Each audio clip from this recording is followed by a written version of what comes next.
Hello everybody, my name is Mike Nation, and today we are going to be reacting to a certain video. This is not a movie trailer or anything special like that. Today we are going to be reacting to a video from Bullets and Blockbusters called JJ Abrams' Original Plans for The Last Jedi. Now, as you guys have known for years, I've always been a big Star Wars fan. Haven't really made any Star Wars related content in a while though, mainly because I haven't really been into it that much. But this video was posted 6 hours ago. Just thought I'd react to it and review it. I did watch it this morning when I first woke up, but I was really tired to really comprehend any of it. So that's why I thought I'd actually do a video instead. It's not like I can get like a second watch and comprehend everything that's in it. Alright, so let's do this.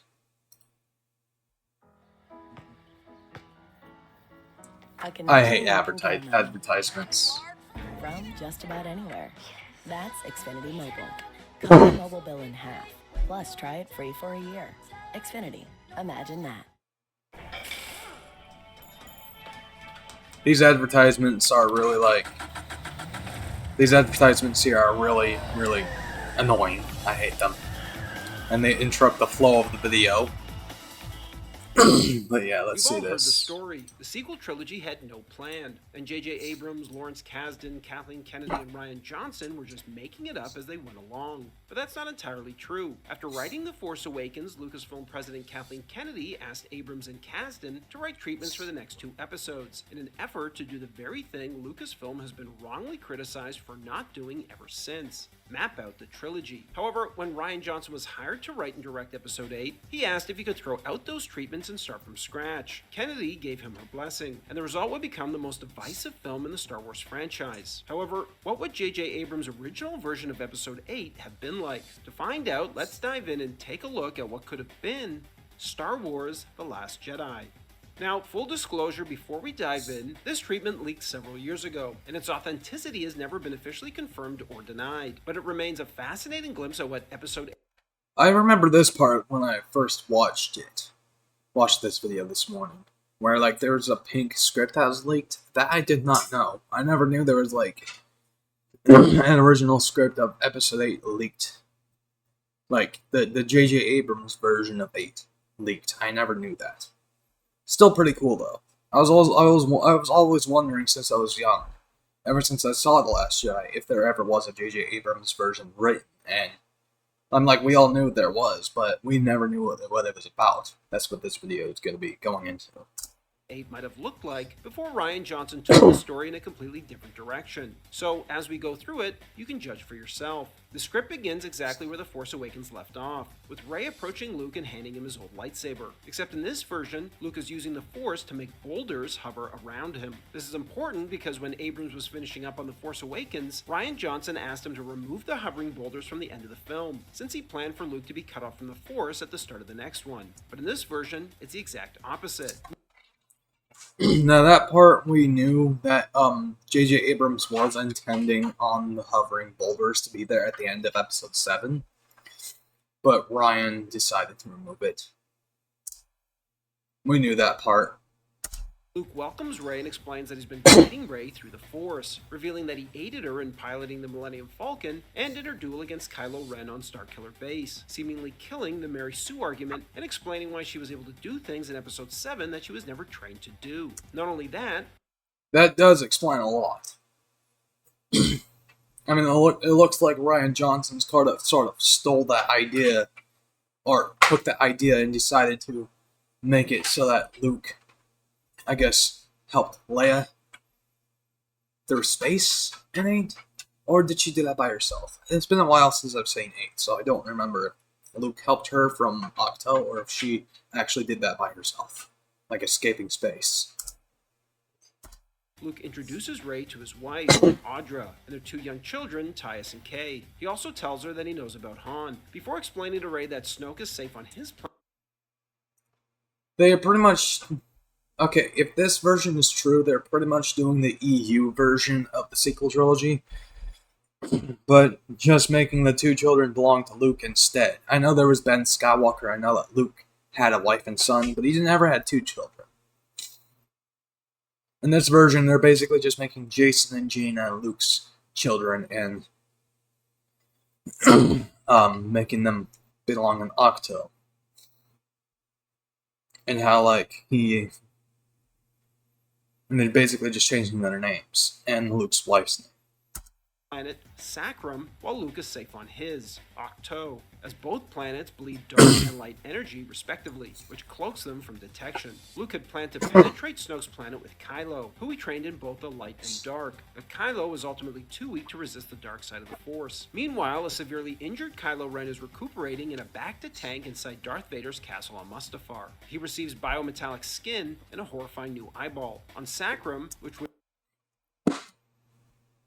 That's pretty cool, though, that JJ's version was supposed to have Mustafar in it. Which explains why he put Mustafar in Episode 9. would be renamed Exegol in Episode 9, Supreme Leader Snoke emerges from a gelatinous womb, like a baby being born, suggesting he's continuously being cloned to stay alive. Now, this is JJ's original plan for 8. That does explain why he decided to put that Sacrum Exegol planet in 9. So it seems like JJ did incorporate some of his ideas from the original Episode 8 and put them into 9 instead, and try to figure out a way to put them in there in a way that matches Ryan's Episode 8, when the things he put in 9 were supposed to be put in 8. But anyways, I'm gonna stop talking. I'm gonna let the video play. Determined to find Luke Skywalker's hidden planet, Snoke dispatches a second apprentice, a female Sith named Dathan Knott, who looks like Morticia Adams, to keep an eye on Kylo. Kylo subsequently sends Knott and the Knights of Ren to Jakku, where she uses her Vibra size to slice apart Unkar Plutt's barter station to violently acquire the Falcon's tracking device. Back on Octo, Luke brings Rey to the Bell, the first Jedi temple, where ancient hieroglyphs accurately predict the future, showing Rey handing Luke his lightsaber and a looming battle. Inside, Rey touches an ancient Jedi holocron and experiences a vivid vision of sitting on a platinum throne in a Sith Acropolis 300 generations in the past, her eyes glowing red.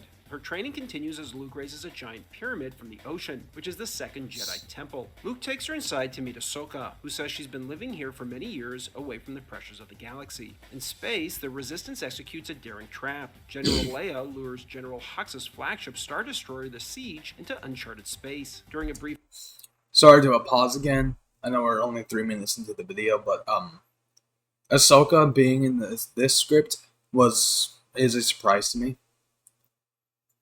Because if this is JJ's original version, I did not expect that. That's actually pretty cool.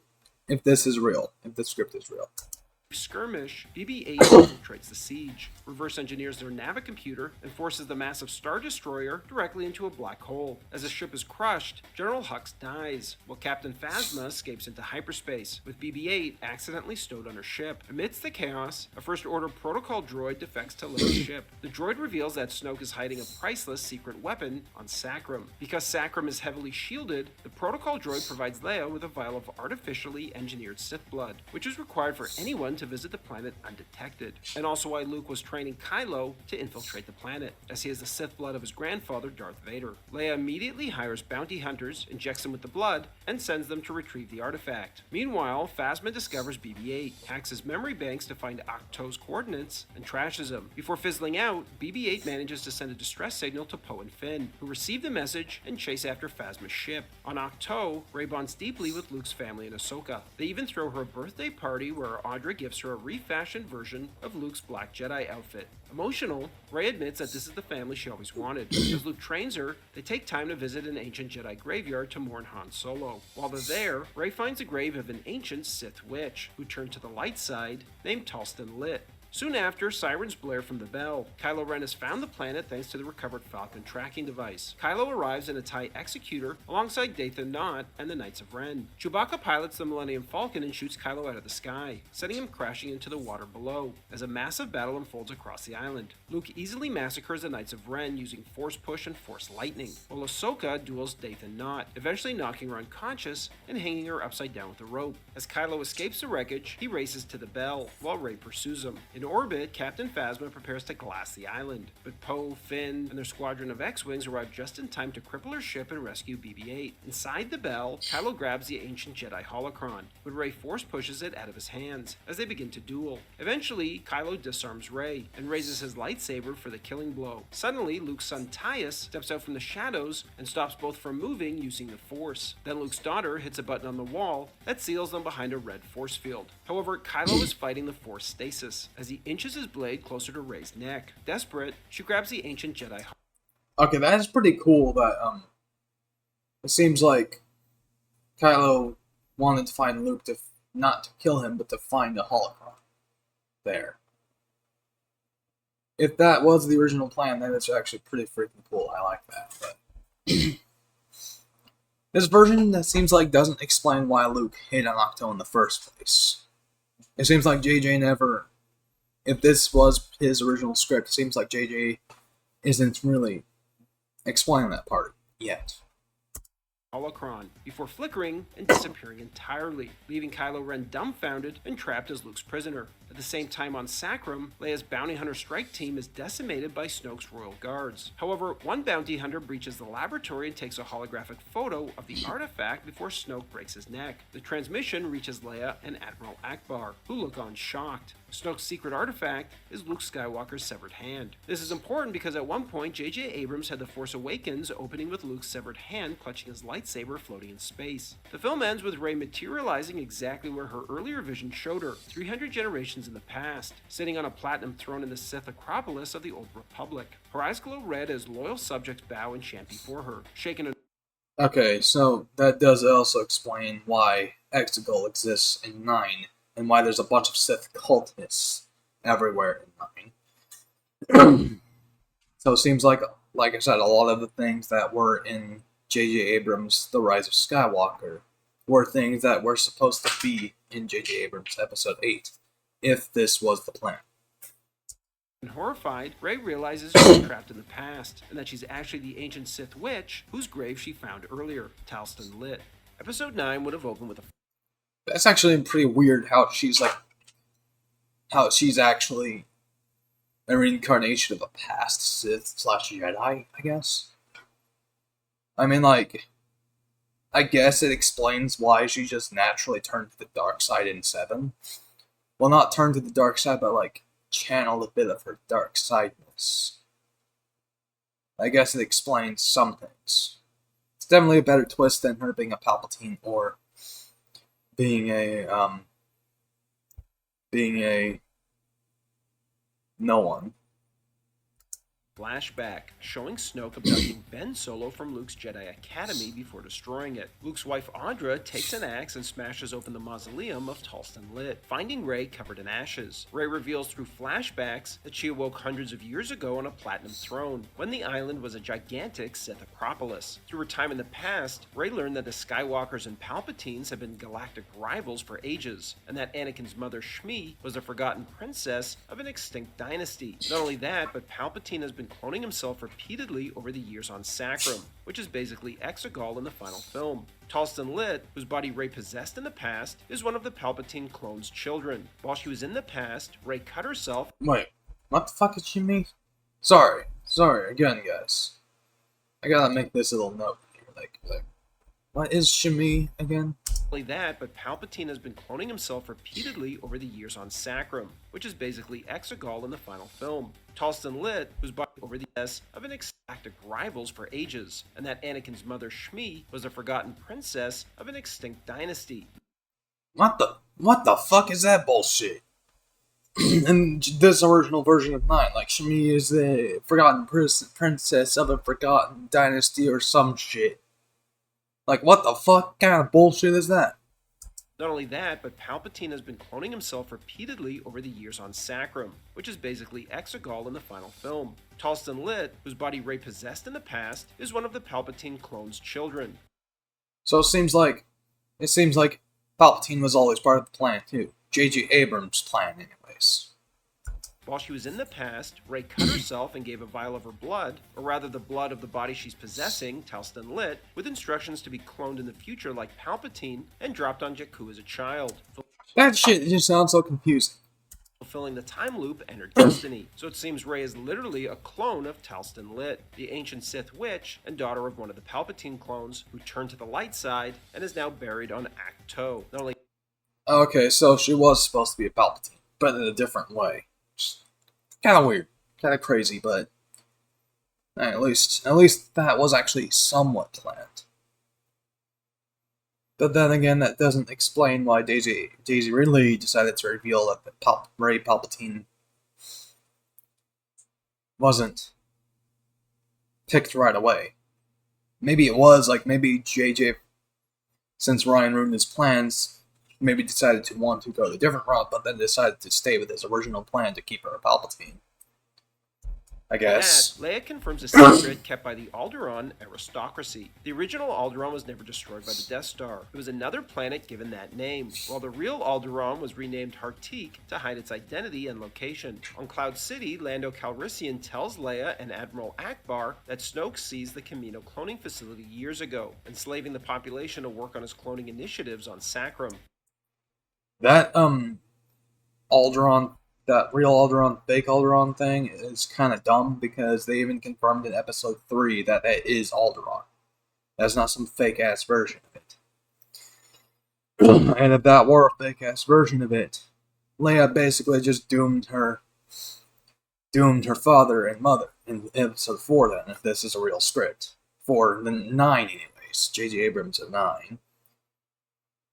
This is basically JJ Abrams' version of 8 and 9. And on Sacrum, inside a gigantic Sith temple, Sith alchemists successfully reanimate Emperor Palpatine's withered, rotting body alongside vats of floating Snoke clones. On Acto, Luke decides to break Snoke's conditioning over Kylo Ren, using an ancient Jedi deprogramming technique. He forces Kylo into a brutal vision where they fight Darth Vader in the storming waves of Acto. When Kylo attempts to protect Rey, Vader mocks him, asking, "Why save your enemy? Love? You are truly weak, grandson." Vader then places his hand on Kylo's head and sets him on fire, mirroring Anakin's agonizing burns on Mustafar. That's just like so weird how like JJ Abrams went from making like if he did make this version, it would go from making Kylo badass in episode 7 to him being schooled by his uncle in episode 8, and then to him just basically being in prison in the 9th movie, with Palpatine sort of replacing his role. This horrific trauma, combined with Kylo's love for Rey, cures him of Snoke's poison, bringing the good Ben Solo back to the light. It seems like Ben Solo's redemption was always supposed to happen in JJ Abrams' version of 8 and 9, which is actually kind of crazy.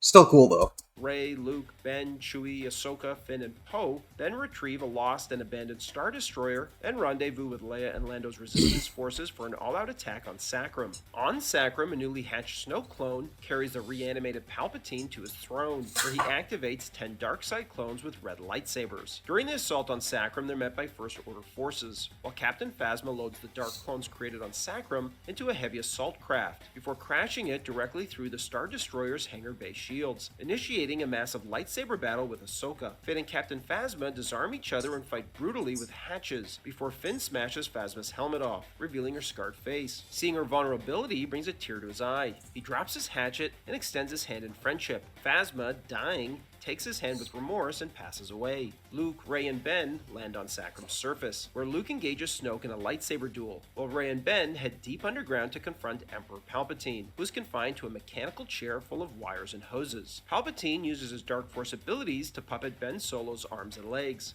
forcing him to attack Rey. Realizing he'll be forced to kill her, Ben uses the last of his Skywalker energy to break the control, and stabs himself through the stomach with his own lightsaber. Palpatine then reveals that his predecessors authorized Rey's cloning 20 years ago, and he wants her to rule the galaxy at his side as Empress. In orbit, Poe and his X-Wing and the Resistance forces are losing badly. Knowing they need a drastic measure, Leia activates their Star Destroyer's pinch weapon, a cosmic EMP, causing all...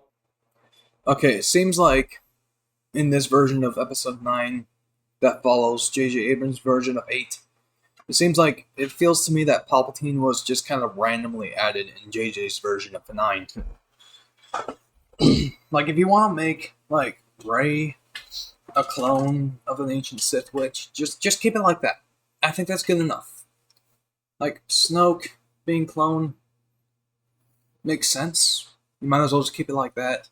And then, like, Palpatine being here, it would make sense if they would make him more than just a guy hooked up to life support, just like in the original Episode 9.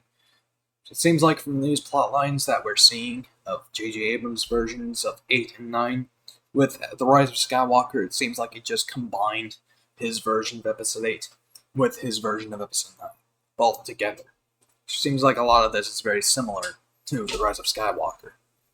Electronics, ships, and gravity in the sector to instantly die. As Snoke brings his lightsaber down for the death blow on Luke, the EMP causes the blade to fizzle out, allowing Luke to gain the upper hand, as he uses the Kyber crystal from his own lightsaber to slice Snoke's throat, killing him. The EMP also shuts off Palpatine's life support machines. He falls to the ground whimpering and gasping for air. Leia then punches the EMP button again, restoring power. As Palpatine's machines flare to life and he takes a huge breath, Rey instantly reignites her lightsaber and slices him in half. I actually like that they're bringing back the EMP from Episode 2 in this version. I do like that. Before unleashing a flurry of Sith lightning that turns his body into a bonfire. She then... Okay, so I guess in JJ's version, he just sort of brings back Palpatine as sort of the guy behind Rey and Snoke, and then he just kills him with Rey just stabbing him on his life support machine. That's kind of wasting the character. I guess Palpatine wasn't really supposed to be part of that story. He was just only there just to explain Rey. I think that's a fucking waste of the character. And I'm glad they didn't do that with him in The Rise of Skywalker. Just straight up have Rey or Kylo stab him on the life support. They actually had him be a bit of a badass in the final, 20 minutes of the movie. In The Rise of Skywalker. If they did a similar thing here, I wouldn't mind this. Runs to Ben. As he takes his dying breath, he tells her not to cry, saying he deserved this, and urges her to take the heroes to Alderaan to start anew. The film ends with Rey guiding the Millennium Falcon and the Resistance fleet to the lost world of Alderaan Prime. On its grassy hills, everyone celebrates the permanent destruction of the Sith. As Luke and Rey build a new Jedi temple, Rey surprises Luke and his family by naming it Skywalker. Thanks for watching, everybody, and don't forget to like and subscribe for more. Alright, so from what I'm seeing here, it turns out if this is a real script, if this is real, basically it seems like Ahsoka was supposed to be in it, but she just kind of disappears by JJ's 9. And it seems like Palpatine was supposed to be in it. Rey, I guess, was supposed to be a Palpatine. And it seems like Luke was supposed to have a family.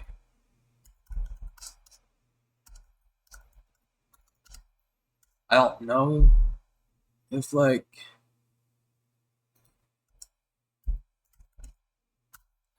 don't know how I don't. How do I say this? I don't exactly know how authentic that script is. In fact, I'm pulling up a little thing of it here.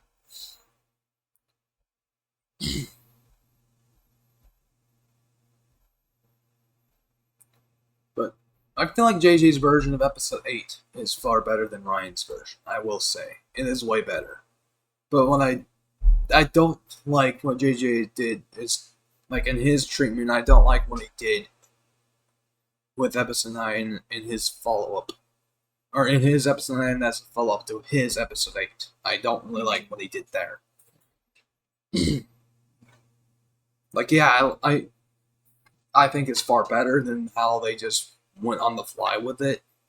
It seems like there was always a plan. I mean, it seems like it's not the best or worst plan. Some people think it's very fake. I think it's a possibility. It's real. With how much action that's in it. I think with how much action that's in it, it sounds like something JJ would write.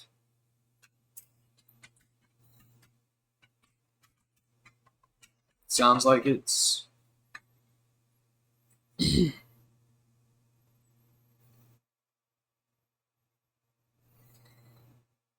do I say this? Sounds like something JJ would write. The only things I don't really like is what they do with Palpatine in this version of the 8 and 9 script. They just kind of waste Hux in there. And then Kylo just dies kind of in a stupid way where he just gets mind controlled by Palpatine, and out of redemption he stabs himself. That's kind of weird. Okay, so Ahsoka is in his version 9 as well, but fighting these guys. I don't like how Luke is the one that kind of forced Kylo to fight Vader. I think that's kind of weird. I don't think he'd do something like that to his nephew.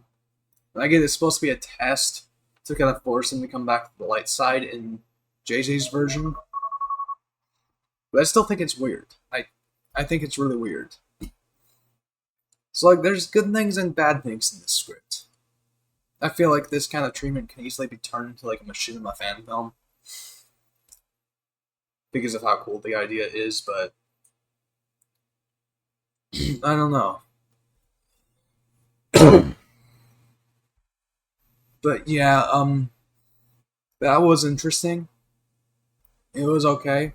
Like, JJ Abrams' version of 8 is definitely better than his version of 9 and Ryan's version of 8. For sure.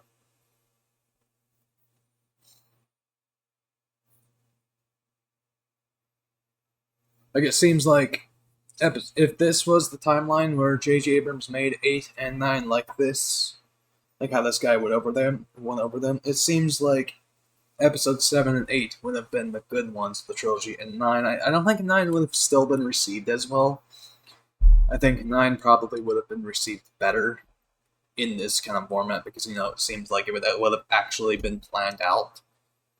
And it seems like it would have had better pacing because JJ doesn't have to rush the entire thing. And you can see parts where it definitely seems like JJ did pull. Like, it seems like in The Rise of Skywalker, it seems like JJ did pull parts from his versions of 8 and 9 in these treatments and put them into The Rise of Skywalker. And just basically combined his versions of the treatments of 8 and 9 together. It seems like that's what JJ did.